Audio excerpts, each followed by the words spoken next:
We were talking about Japan. We looked at that special check and balance mechanism between the Diet, that is the parliament, and the emperor and the executive. We also looked at the characteristics of the civil service and found some aspects to be very different from those in the UK and Britain. And then we went on to look at the local government arrangements in that country and found another very interesting characteristic, that the local government and the unitary government, that is the central government, were very much on the same wavelength. And the mayor of the various local bodies was actually working both for national and local benefits. Today we move on to another very interesting country and with a very interesting constitution and a very powerful civil service, that is France. A little bit of background about the French Constitution. The revolution in the 18th century, the French Revolution, had a great impact on the minds of people then and thereafter, and that gets reflected in the constitutions after that, in the republican constitutions after that. The French have experienced 3 monarchic, this is the whole spectrum, 2 dictatorial, 3 imperial, and 4 republican constitutions. Imagine. All kinds of experimentation, but stemming from that great historical event of the French Revolution, during which the guillotine was actively beheading the high and mighty, and the oppressed classes, the working classes, had really come up and said enough was enough.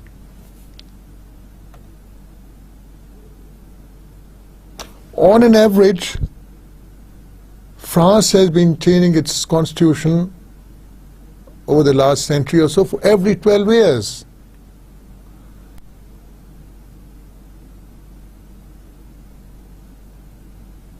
And right now, we have a republican type of constitution in France. Now that is supposed to be a very, very democratic constitution. Any republic, the very concept of republic connotes representation of the people. And it's much more strongly expressed in the will of the people in a country with a background like France.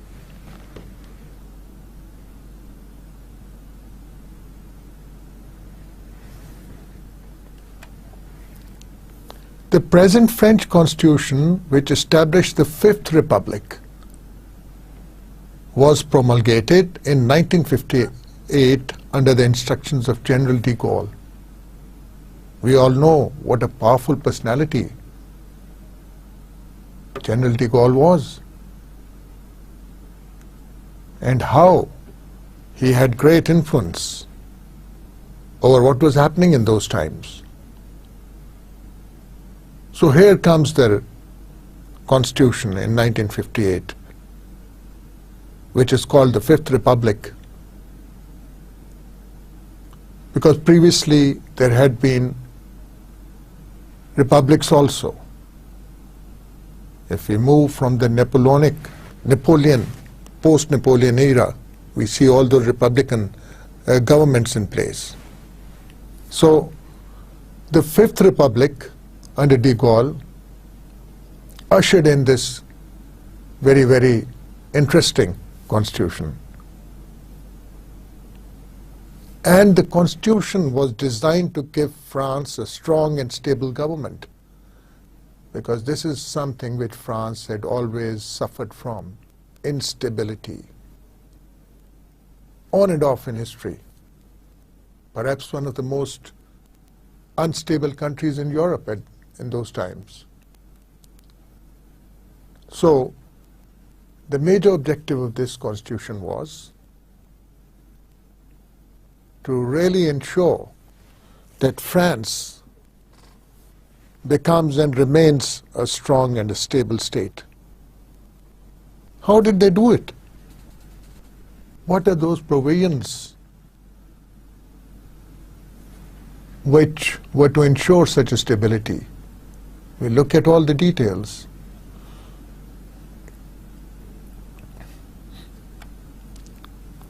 So let us look at the features of the French Constitution.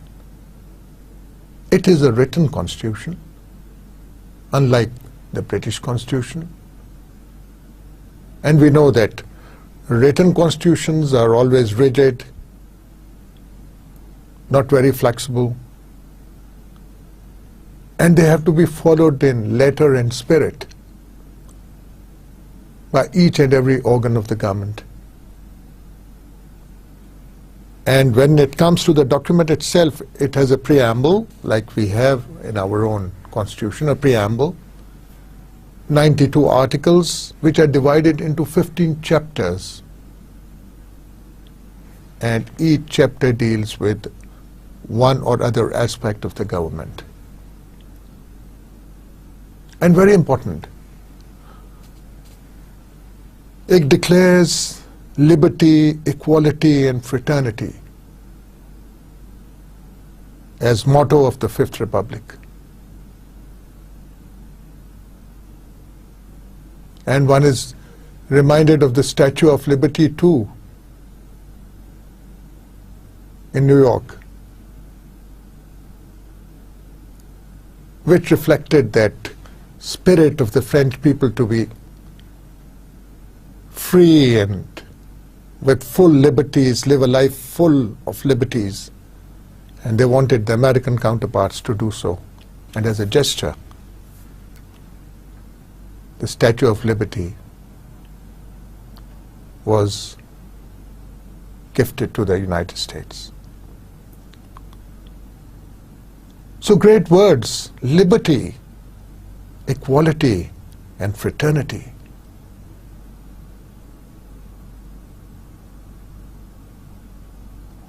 Equal treatment for all kinds of liberties, and fraternizing, togetherness, unity.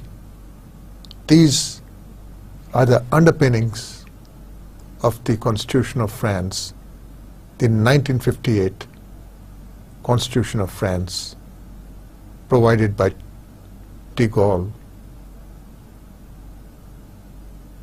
during the Fifth Republic.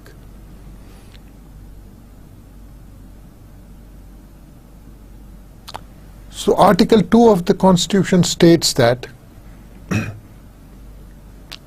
France is a republic, indivisible, secular, democratic, and social.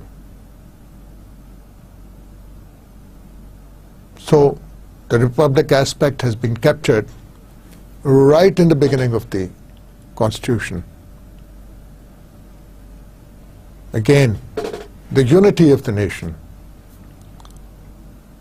gets emphasized, indivisible.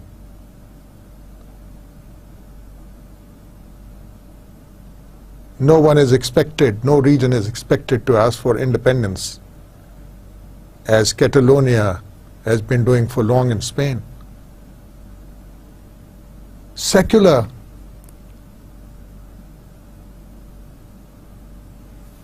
Unlike our constitution, we are a republic, the Islamic Republic of Pakistan. So we are a republic, but not secular. Here we have a republic which is secular also. democratic and social, only emphasizes what has already been said before. Because the republic part captures to some extent, in fact, to the maximum extent, the democratic aspect of a polity, and the social aspect is captured here by the secular aspect, and also by the need, by the motto, by the word of fraternity in the motto. So, a little bit of repetition there perhaps. As I said, it is a rigid constitution, it is a written constitution. But it can be amended. And there are two mechanisms available for amendment. This is interesting. It contains the procedure for amendment. It can be amended by Parliament by 60% majority vote in both the houses. So you've got to have a 60% combined majority vote of both houses to be able to amend the Constitution. What about the other mechanism? Now, the President can call for a national referendum whether or not to really amend the Constitution.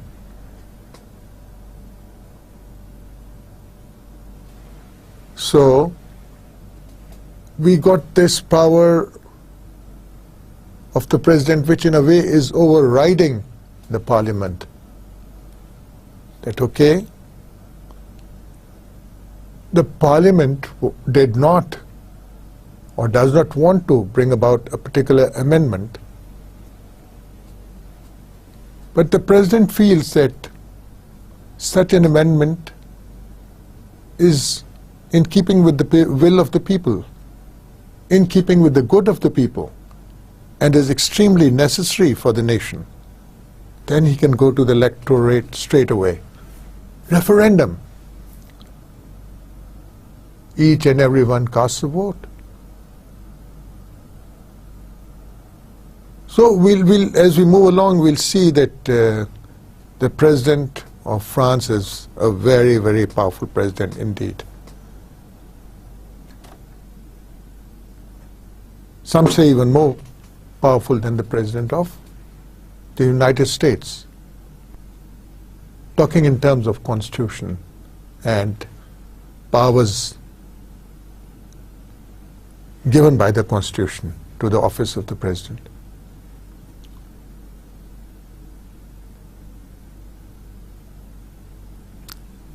And the only amendment which cannot take place under any circumstances is that of changing the nature of the government and the state. You cannot do away with the representative or the republic form of government and introduce an amendment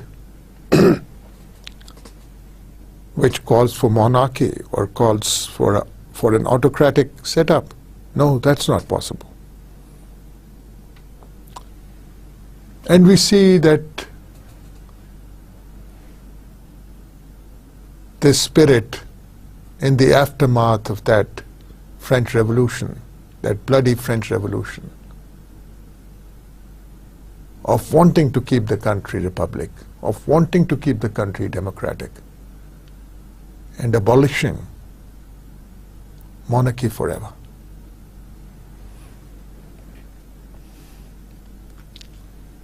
Some more features. France again is a unitary state like the UK or Japan, and as such there is no division of power between the central and local or provincial governments. So all the other governments, there's a whole series of local governments, a number of tiers we'll be looking at.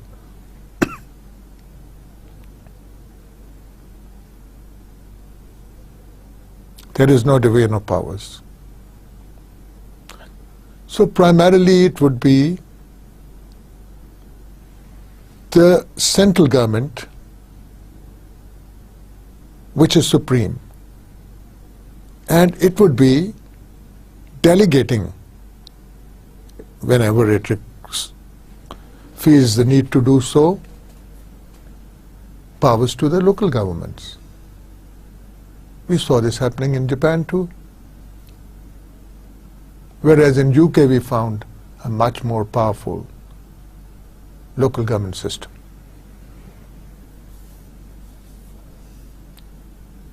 France is even more unitary than Britain, and local governments are created and abolished from time to time merely to suit administrative convenience.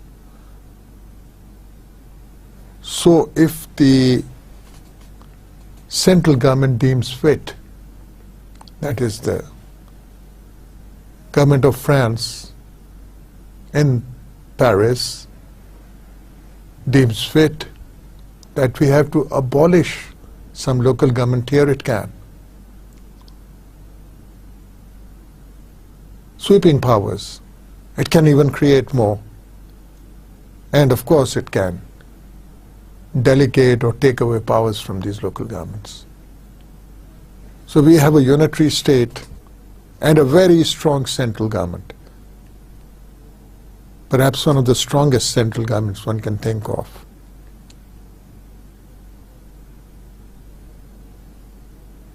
Which has a lot of control over the local governments. Although many theorists say that it should be the other way around.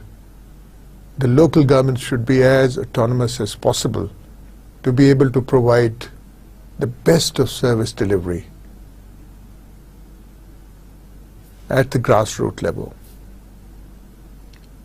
Their strings should not always be getting pulled by the central government. That would hamper their efficiency.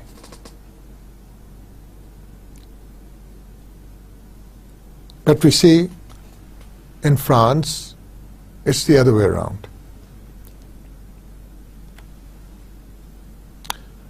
Now, the French Constitution is something of a cocktail. It's both quasi-presidential and quasi-parliamentary, a mixture of the two. And actually, the Constitution does not spell out what form of government there is going to be in the Republic. This is very interesting. Perhaps the only constitution which does not clearly specify the form of the government, and it has its merits and demerits. So the French Constitution mixes up the parliamentary and the presidential system, but we see a very, very, very powerful president. We could say it's more tilted towards the presidential form of government, because it provides for a powerful president directly elected by the people for a 7-year term. Long term for the chief executive. And on top of that, there is no bar on the number of times the same person can run for a president. You could be elected twice, thrice, 4, 5 times. Well, you would need a long life for that, but the Constitution provides for that.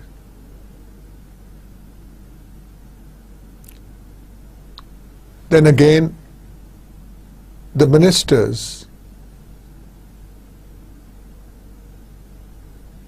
are nominated. Although they are headed by the Prime Minister, the ministers are not members of the Parliament. Another very interesting feature. you have there is a nominated council of ministers headed by the Prime Minister, which is responsible to the Parliament. However, the ministers shall not be members of the Parliament. यानी ये France का एक बहुत ही special characteristic है कि वहाँ के ministers जो हैं जरूरी नहीं, इनफैक्ट पार्लियामेंट से नहीं होते, इलेक्टेड नहीं है. एक काउंसिल ऑफ मिनिस्टर्स है, prime minister is elected but the ministers may not be.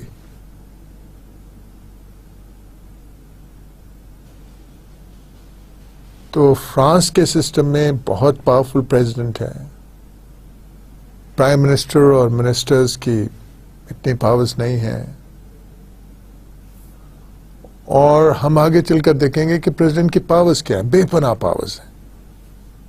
और हमने ये देखा कि जो फ्रांस की कॉन्स्टिट्यूशन है वो मिक्सचर है दोनों फॉर्म्स का, प्रेसिडेंशियल फॉर्म ऑफ गवर्नमेंट का भी और पार्लियामेंट्री फॉर्म ऑफ गवर्नमेंट का भी. Now the actual houses, again two houses here, bicameralism, दो हाउसेज हैं. एक कहलाता है नेशनल असेंबली जैसे हमारे यहाँ कहलाता है और वो लोअर हाउस है, और दूसरा सेनेट है और वो अपर हाउस है. बिल्कुल जैसे हमारे यहाँ वही टर्मिनोलॉजी इस्तेमाल हो रही है. So parliamentary type of terminology over there. The National Assembly has 577 members, much more than we have, directly elected for a term of 5 years. यहाँ भी 5 साल हुकूमत चलती है. The Senate has 321 members who are indirectly elected for a term of 9 years. 9 years is a big, big term.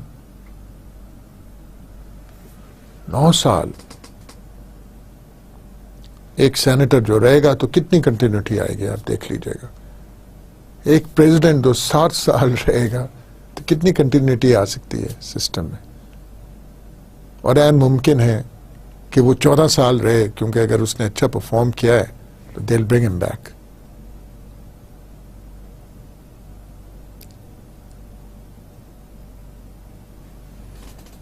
The lower house is more dominant and powerful.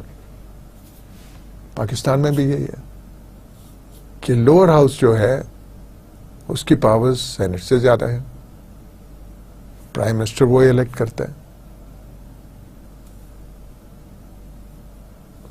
So the executive comes from the lower house in the shape of ministers in Pakistan. Whereas in France, it is the Prime Minister, the head of the executive.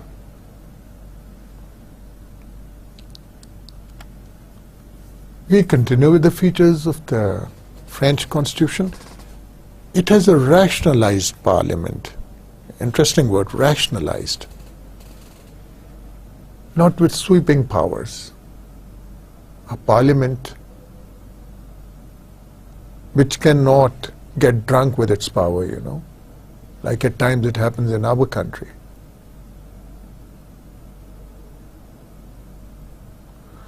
French Parliament has limited powers, restricted by the Constitution, and as such provides for a strong executive. They are particularly restricted vis-a-vis the political executive.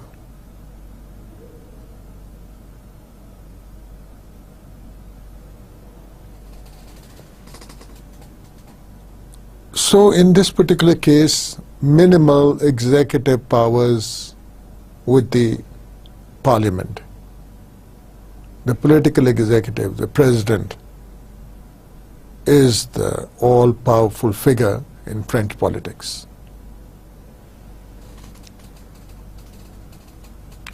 The parliament can make laws, obviously, but only on subjects defined in the Constitution. और फिर एक और mechanism है, जैसे हमने पहले वो amendment के भी डुअल मैकेनिज्म देखे थे, गवर्नमेंट भी लेजिस्लेट कर सकती है. Doesn't happen in most countries. The government is empowered to legislate by executive decree.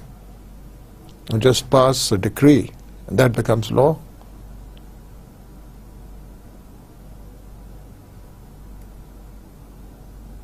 The president will pass a decree and it's a law, no challenging. But the National Assembly itself is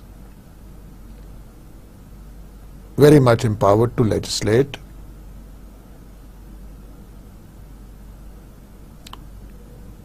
On subjects which are laid down in the Constitution to be legislated upon by the National Assembly.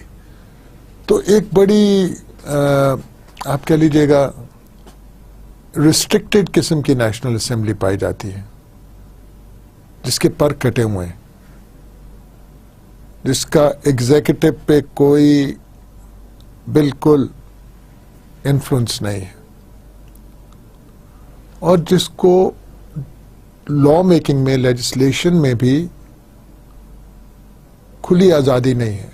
वो चंद खास subjects पर legislate कर सकते हैं जिनका जिक्र constitution में है.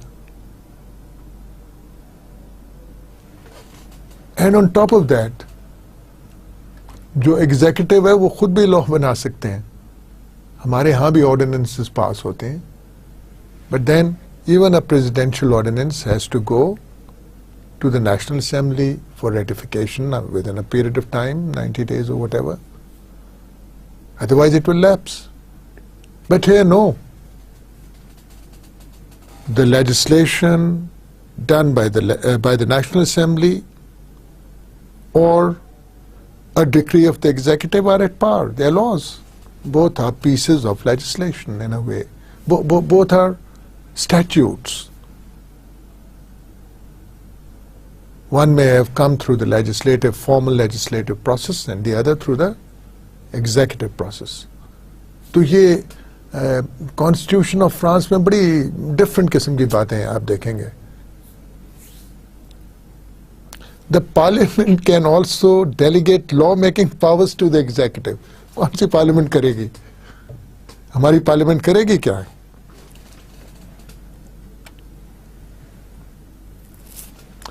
Features of the French Constitution again. There is a Constitutional Council. Now what is that? It functions as a judicial watchdog and ensures that executive decrees and parliamentary laws conform to the provisions of the Constitution. America में हमारे पास judicial review था जिसकी एक form हमने Japan में भी देखी. But either instead of having that kind of a check of balance, France में उन्होंने एक स्क्रीनिंग टाइप ऑफ बॉडी बना दी कि जनाब आप मॉनिटर करो क्या जो लेजिस्लेशन हो रही है या जो डिक्रीज पास हो रही हैं, जो नेशनल असेंबली कर रही है या एग्जीक्यूटिव कर रहा है, क्या वो कॉन्स्टिट्यूशन के मुताबिक है. They should be in keeping with the letter and spirit as far as the constitutional provisions go. But it is an advisory body and its opinion is not binding. अगर ये कह भी देते हैं कि जनाब आपका हमारे ख्याल में पीस ऑफ लेजिस्लेशन जो है पार्लियामेंट को या डिक्री जो है एग्जीक्यूटिव को is not in keeping with the Constitution, the executive or the National Assembly may not agree to that. Of course, there is that last resort to the courts, but this is a very interesting screening platform available. So, because of that, probably most laws would be in keeping with the spirit of the Constitution, because when the National Assembly would be making a law or the executive is passing a decree, they would keep in mind that it will come within the ambit of examination by this council. And the council consists of 9 members appointed for 9 years. 9. Constitution of France gives recognition to political parties in their role. This was not there before. And the 1958 Constitution of General de Gaulle was the first one to give political parties their due role and recognize them as valid actors in the political arena, as part of political life, essential part of political life. So, Article 4 of the Constitution clearly states that the parties must respect the principles of national sovereignty and democracy. So you can be there, but you got to respect democratic norms. The party has to perhaps itself be democratic within itself and has to respect national sovereignty. The French Constitution is very strict on sovereignty and indivisibility of the nation. Hence, cannot tolerate any parties with other agendas. अब हम आते हैं उस powerful person की तरफ जिसको French president कहते हैं. इनका इलेक्शन कैसे होता है? Previously, President used to be elected by an electoral college consisting of the national representatives, representatives of the local governments, and representatives of overseas territories, because France also had been colonizing here and there, and the population of that colonies was technically part of the French Empire and hence under the French president. And so we had an electoral college as we have in the US for electing the president. But then it changed. The Constitution was amended in 1962, and now the president is elected through universal suffrage, which means everyone votes. One man, one vote, one woman, one vote.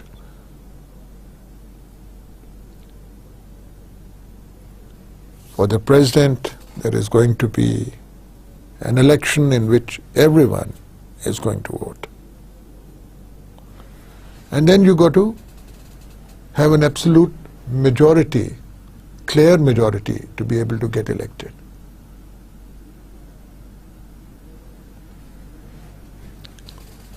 What happens if one candidate does not get an absolute majority? Let's say there are 3 candidates.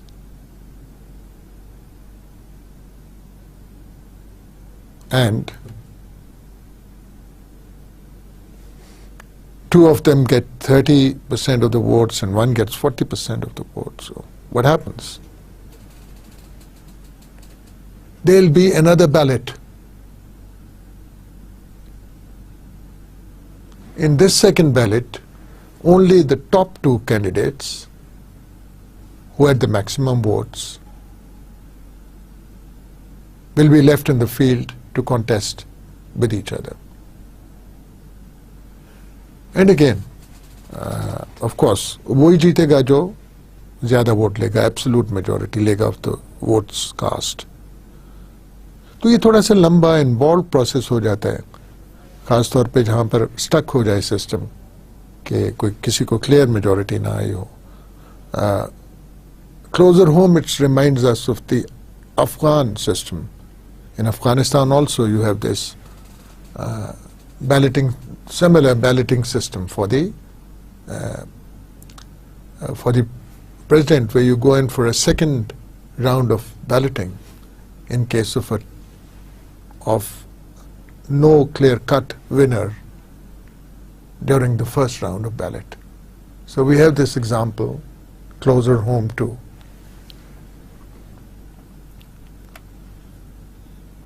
President is elected for 7 years, as I said, कि काफी लंबा अरसा होता है एक direction देने के लिए. He is eligible for re-election as many times as he may like. जी मैंने तो दोबारा इलेक्शन लड़ना है, फिर 7 साल मिल गए आपको. You have done very well. You think you can make it again? Okay, go in for the election again. The Constitution has not prescribed any qualifications for the president, including age. No minimum age. Very interesting. Of course, you got to have that voting age. A child won't become a president, but the Constitution has not prescribed any qualifications for the would-be president. और अगर presidential office किसी वजह से खाली हो जाता है due to any accident, then ये भी प्रोविजन है कॉन्स्टिट्यूशन में कि प्रेसिडेंट का दफ्तर संभालने वाला कौन होगा. वो सेनेट का प्रेसिडेंट होगा. जो सेनेट का प्रेसिडेंट होगा वो in the absence of president का ऑफिस संभालेगा.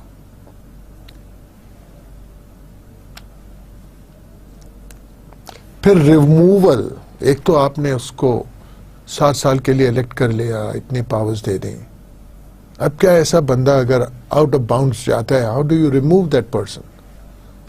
That is also very necessary. So we have system of impeachment. आपको याद होगा कि हमने यूएस में भी ये देखा था और कई यूएस प्रेसिडेंट्स इम्पीच हुए भी और इम्पीचमेंट प्रोसीडिंग्स भी चली.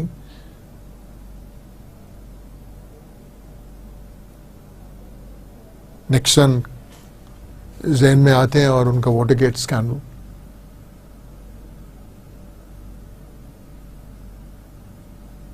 So the president can be removed from his office before those 7 years are complete for conducting some very heinous crimes, including high treason. अच्छा, इसमें इंटरेस्टिंग बात यह है कि impeachment proceedings फाइनल जो है, उस पर फाइनल डिसीजन जो है वो पार्लियामेंट का नहीं है. पार्लियामेंट सिर्फ इंडाइटमेंट कर रही है, लेकिन हाई कोर्ट ट्राई करेगा और डिसाइड करेगा ये केस इम्पीचमेंट का. So high court of France would finally decide on this case. In a way, the parliament would be the prosecutor. लेकिन उसमें ज़रूरी है कि दोनों हाउसेज ऑफ द पार्लियामेंट जो हों उनकी एब्सोल्यूट मेजॉरिटी ये कहे कि जी this president has become a liability and we don't want him any more. उसके बाद फिर वो सारी प्रोसीडिंग्स जो हैं हाई कोर्ट में चली जाएंगी. So a very different procedure of impeachment as compare to the United States. और अब हम उसकी पावर्स और फंक्शंस देखते हैं प्रेसिडेंट की. He appoints the prime minister and accepts his resignation. So in other words, the prime minister is also under the thumb of the president, makes him extremely powerful. One hears of the French president all the time, doing all kinds of things, but not of the prime minister. and some very charismatic people have been President of France. He also appoints and dismisses other government members on the advice of Prime Minister. He presides over the meetings of Council of Ministers. He makes the appointments of civil and military posts of the state. So, everything, all kinds of appointments, very big power, with unilaterally, without any advice, without any hearings, or without any approval of the National Assembly or the Senate. We saw that in the US, every post worth its name had to be approved by the Senate, although the President had nominated that person. But the approval of the Senate was mandatory, must. So here we find the President having full powers to appoint or dismiss the senior officials in civil service and the military. And he also presides over the meeting of the ministers. यानी ministers जो हैं उनकी meeting prime minister के बजाय यहाँ हम देख रहे हैं कि प्रेसिडेंट प्रिजाइड कर रहा है.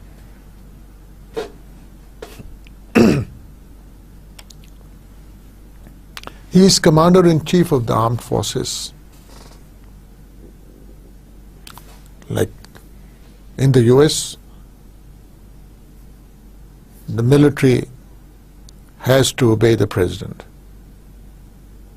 He is making all the appointments in military और साथ साथ वो और इसीलिए वो कमांडर इन चीफ है.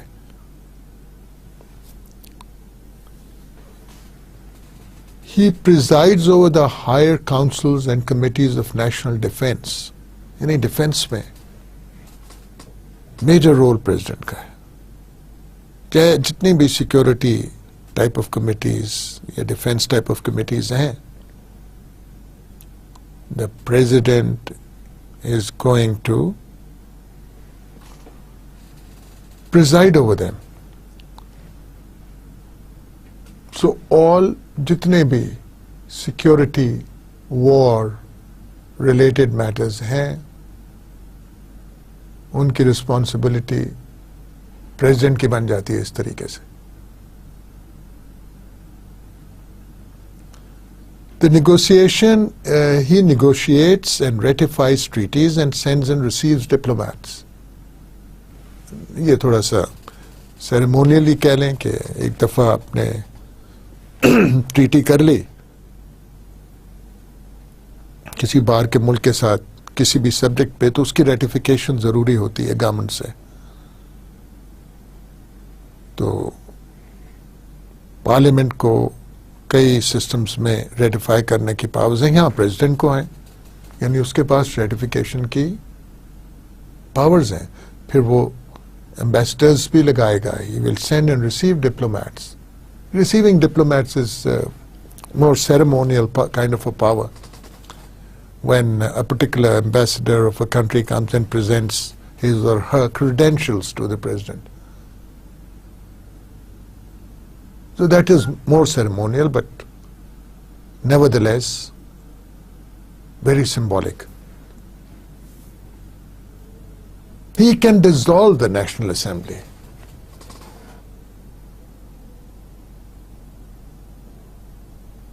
Now this is really a very, very sweeping power of the President, that the elected National Assembly can be dissolved by him unilaterally, by him or her.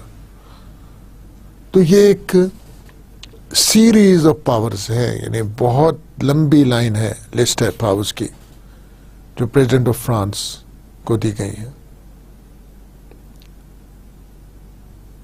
Commander in chief भी है, ministers की council को भी preside करता है, और हम पहले ही देख कि एग्जीक्यूटिव वो लेजिस्लेट भी कर सकता है और वो नेशनल असेंबली को डिसॉल्व भी कर सकता है। चूंकि वो क्योंकि वो काउंसिल ऑफ मिनिस्टर्स को प्रिजाइड कर रहा है, जो कि बेसिकली प्राइम मिनिस्टर का काम दूसरे मुल्कों में होता है पार्लियामेंट्री सिस्टम में, हमारे यहां भी। तो prime minister is in a way very much under the control of the president. Again, since he can dissolve the National Assembly, तो National Assembly भी उसके influence में हुई और वो commander in chief भी है forces का, तो सारी military भी उसके influence में हुई। So the one strong man, सारी appointments कर रहा है वो, और बगैर किसी से अप्रूवल लिए या किसी को से कंसल्ट किए या कनकर किए, कोई एडवाइस नहीं किसी से आ रही किसी भी चीज में। जैसे हमारे यहाँ है that the prime minister, that the president takes certain decisions only on the advice, he cannot do it himself or herself, does not enjoy the powers. In our constitution, many functions can only be performed by the president on the advice of the prime minister. और बसा औकात वो binding होती है, he has to do what the PM says. Not here, it's the other way around. यहाँ पर prime minister की हैसियत ही ना होने के बराबर है। हम कह तो रहे हैं कि ये quasi parliamentary, quasi presidential setup है, लेकिन प्राइम मिनिस्टर के नजर नहीं आता स्कीम ऑफ थिंग्स में और इनकी powers and functions. He presides over and represents the French community. He appoints the president and 3 members of the Constitutional Council. Constitutional Council जो है, very important body we saw, the watchdog.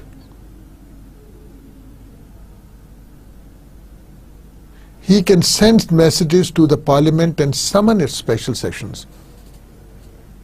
हमारे यहाँ भी यही है, ये पावर है president के पास, to promulgate to call the sessions and end them. He can send messages to the parliament. This is very important. कि जी ऐसे हो तो बेहतर है. What does the message mean? It implies that please, I feel this, so go ahead and try to do this. So we have this system of being able to send messages to the National Assembly. Okay, we perhaps need to legislate on this subject. If you don't do, I will do it. Things like that. He can submit to a referendum any government bill on the proposal of the government during the parliamentary session.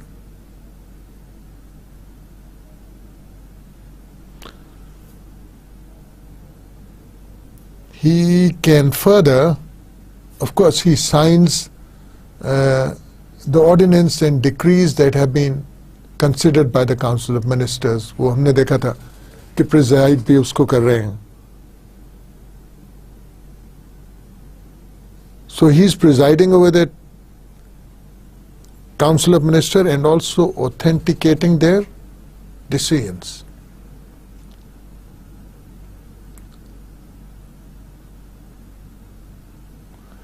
He has the right to pardon. Now this is a right given in certain constitutions to the highest office, generally to the president, to be able to pardon someone who has committed a crime. In our constitution also, in Pakistan, हमारे यहाँ भी ये powers हैं president के पास कि वो murder cases में pardon कर सकते हैं। बहरहाल वो एक पूरा सिलसिला होता है जो चलता है। प्राइम मिनिस्टर प्रपोजल भेजता है, कुछ वजूहात होने चाहिए, लेकिन ये पावर्स आमतौर पे बहुत कम एक्सरसाइज की जाती हैं दुनिया में पार्डन करने की by the head of the state. यानी आप एक थोड़ी सी इनइक्वालिटी फिर आ जाती है सिस्टम में कि let's say 99 more than 99% people, 99.999% people are being convicted of murder and going through whatever punishment has been given to them by the courts. But then there is this one person who gets pardon from the president. We don't know, for good or bad reasons. तो ये थोड़ा सा ये power जरूर है और कई मुल्कों में है।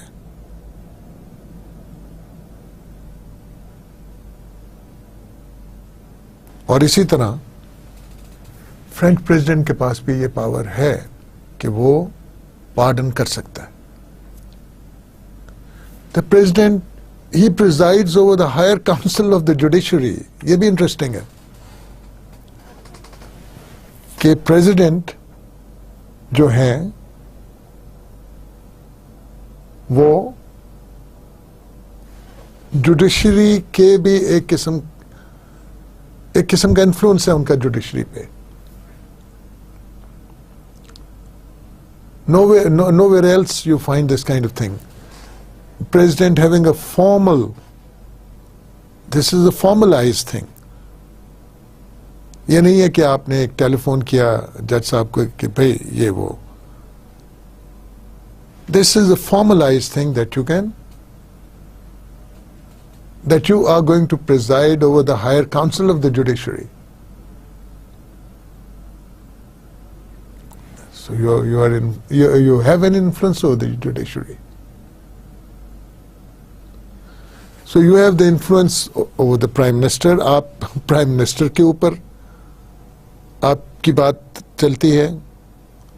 नेशनल असेंबली को आप डिसॉल्व कर सकते हैं. आप आर्म्ड फोर्सेस के हेड हैं, ऑल द आर्म्ड फोर्सेस. आप काउंसिल ऑफ मिनिस्टर्स को प्रिजाइड करते हैं. आप जुडिशरी की हायर काउंसिल को भी प्रिजाइड करते हैं. तो पीछे क्या बचा? You are in a way influencing all the organs of the state. You are supreme.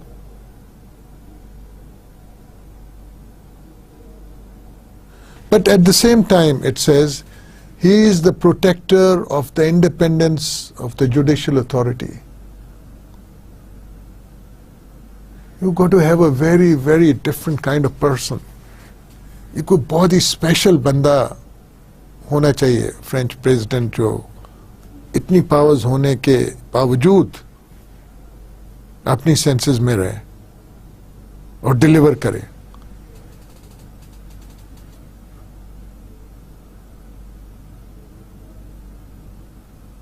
क्या डिगॉल ऐसा बंदा था? And he is expected to preside over the higher council of the judiciary and also protect the independence of the judicial authority. So here we are seeing कि जो president होगा वो एक बहुत ही balanced individual होगा, जो एक शायद डायरेक्शन भी दे रहा है जुडिशरी को और उनकी इंडिपेंडेंस भी प्रोटेक्ट कर रहा है. So the president actually becomes a buffer in a way between other forces in the judiciary. No, I'm protecting the judiciary. Judiciary has to be independent. Judiciary has to be fair. No one will be allowed to meddle with it.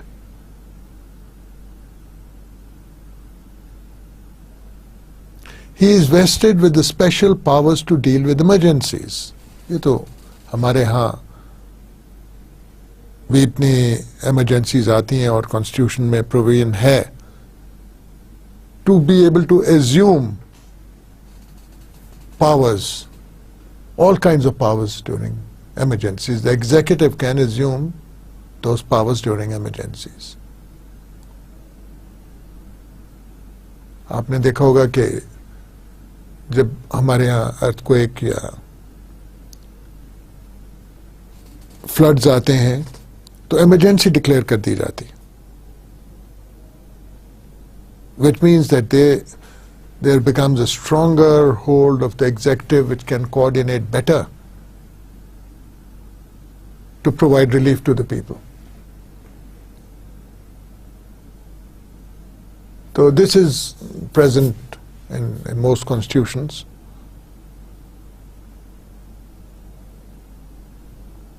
अच्छा, ये आगे वो दोबारा वही आ गया, dissolution of the national assembly कैसे होगी?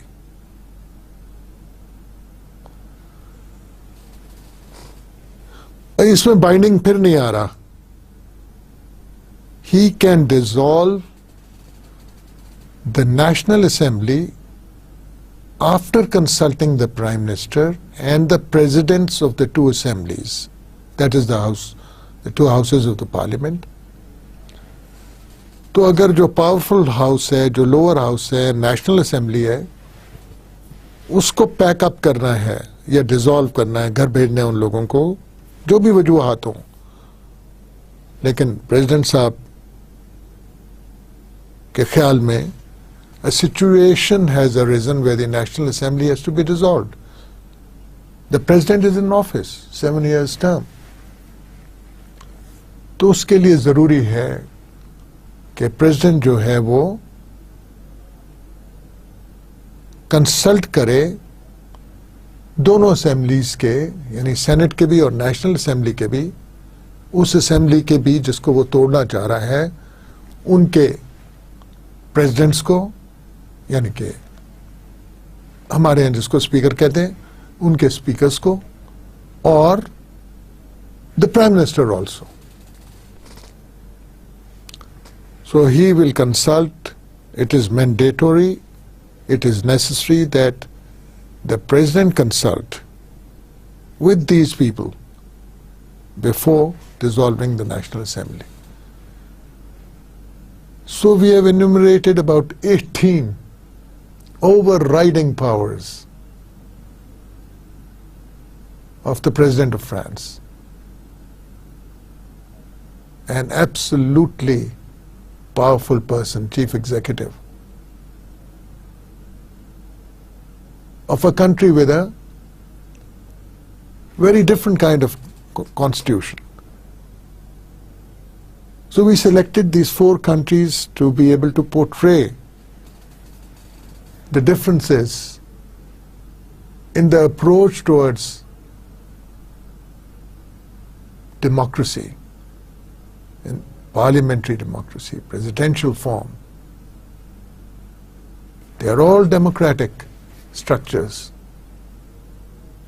UK is a democratic structure, US is a democratic structure, Japan is a democratic structure, and so is France. But look at the differences, the variety of what is available all over. Look at the constitutions.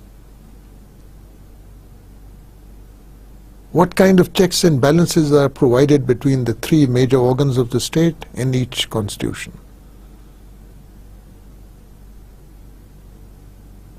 How has the chief executive been envisaged in these 3 constitutions?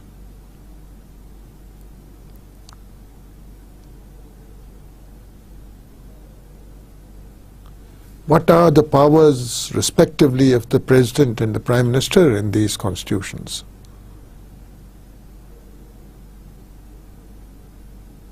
And where you have monarchies, or rather where you have a king or queen or a monarch as in the case of UK and Japan, as titular heads, as ceremonial heads. How important is this symbolism?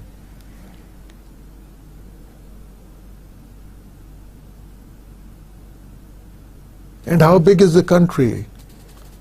How diverse is the country?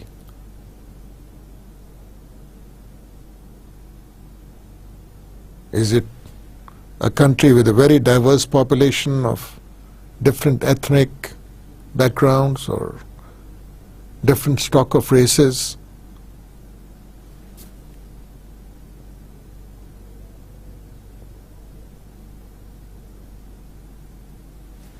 Is a unitary form of government suitable for that particular kind of demography?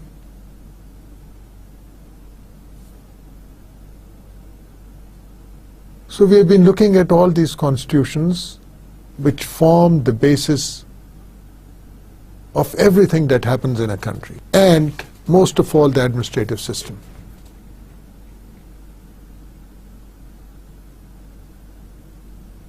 Because whatever has been stated in a constitution has to be through a series of laws or otherwise implemented. And it is the administrative system which is going to implement it. Hence, in all these cases,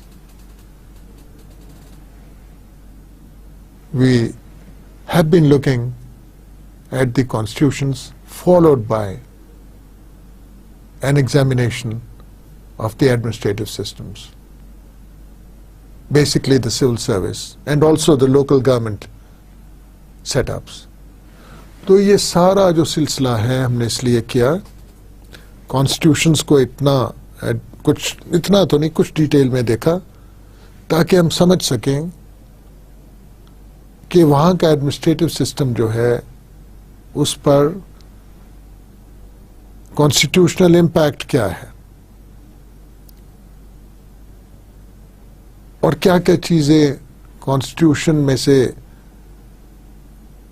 निकलती हैं जो उस administrative structure को जन्म देती हैं. Letter and spirit of the constitution counts, not just the words.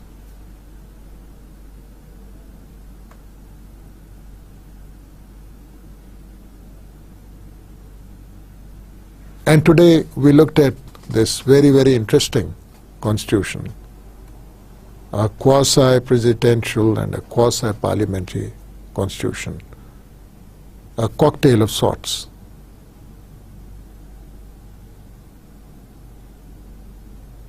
And outstanding in this constitution is the extremely powerful French president. Thank you.